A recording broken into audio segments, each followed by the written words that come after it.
Our journey to Wales started from a childhood memory, a memory of a castle by the sea overlooking a beautiful beach.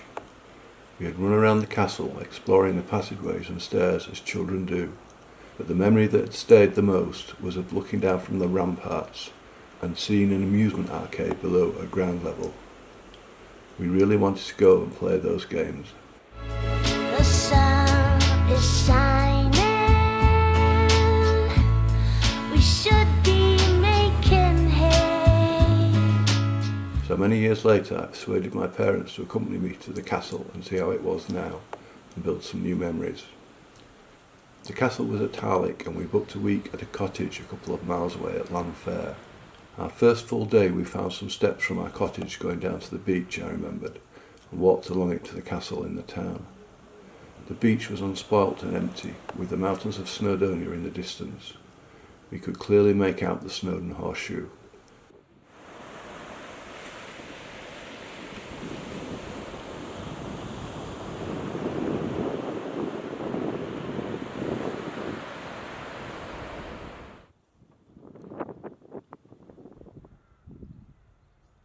We walked up the hill to the castle and it was all I remembered. Standing impressive on a rock overlooking the coast, it was in a good state of repair. But we're dead from the waist down, like in California.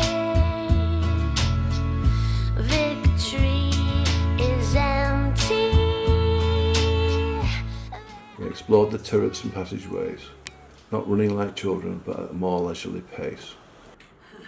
The waist down, we are sleeping. The views from the high turrets were stunning. We stole the songs from birds and trees, but it's time on easy street. No paths they never meet.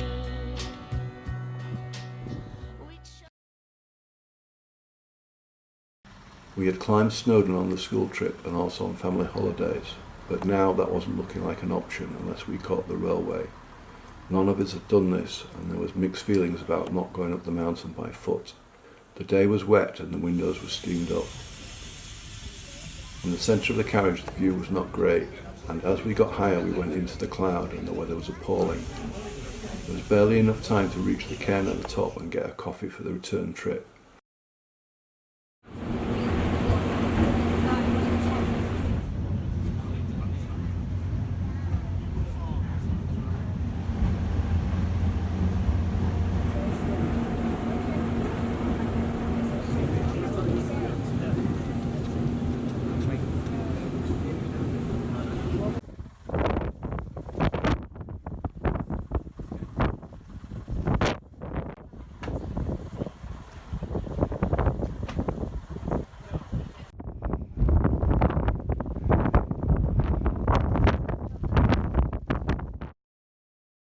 On our way back we made a stop at Caernarfon Castle and the Black Boy pub for some good food and to dry out. The sun is shining.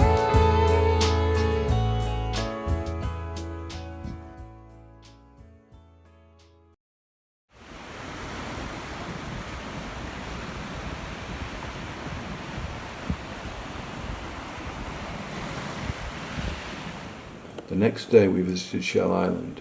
I had been to a beach in Western Australia called Shell Beach. The whole beach there was made of small white shells.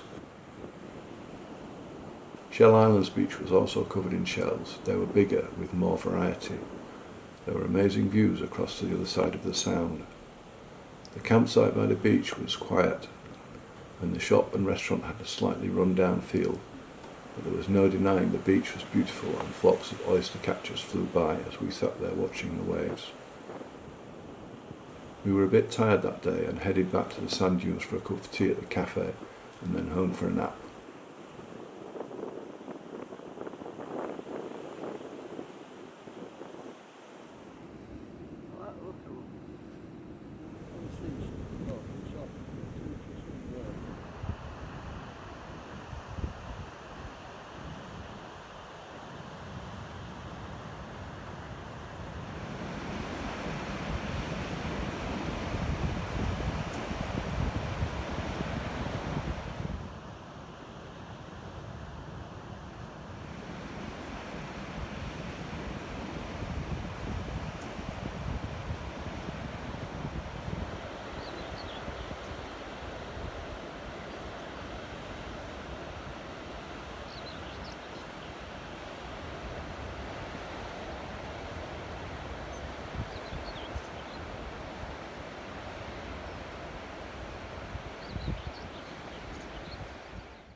Another childhood memory from the school trip was of the Ffestiniog railway.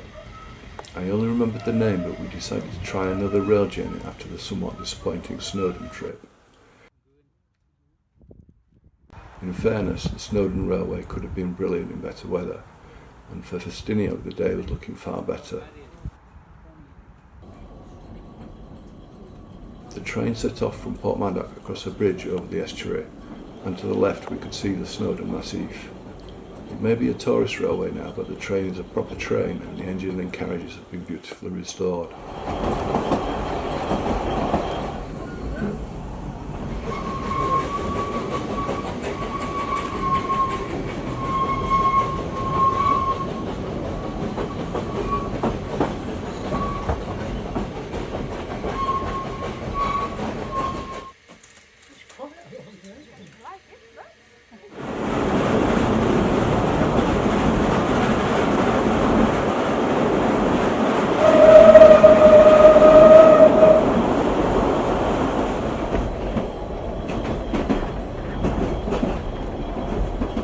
The train goes up the vale to the former slate mining town of Ffestiniog, with rivers and lakes down below to your right. At one point the train goes round a loop to gain height. If you catch the morning train there is time to explore the town of Ffestiniog before catching the train back. It has a slate mine if you're interested in history, and Zip World if you're a thrill seeker.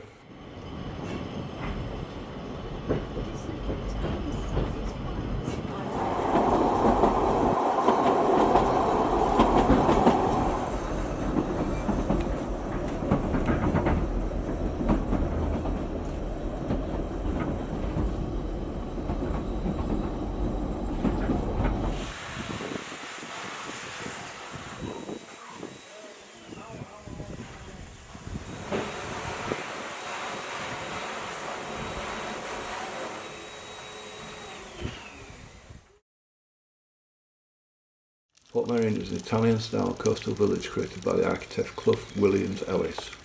It's famous for the 60s TV series The Prisoner. The architecture and mix of styles is amazing, and it's hard to believe you're in the UK. The track takes you down through the village to the estuary, and there are hotels, gardens, swimming pools and cafes, all created in a Mediterranean style. We liked it so much we went back later.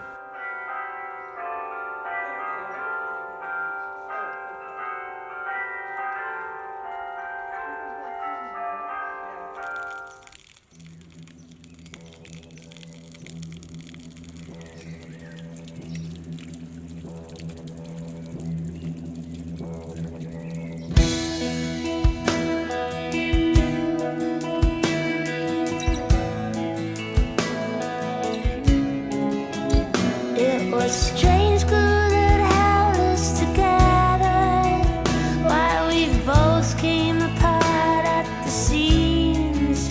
She said, your place or mine, while we've still got the time. Our trip was at an end, and we made a quick stop at the fine town of Llanfair on the way back. I don't have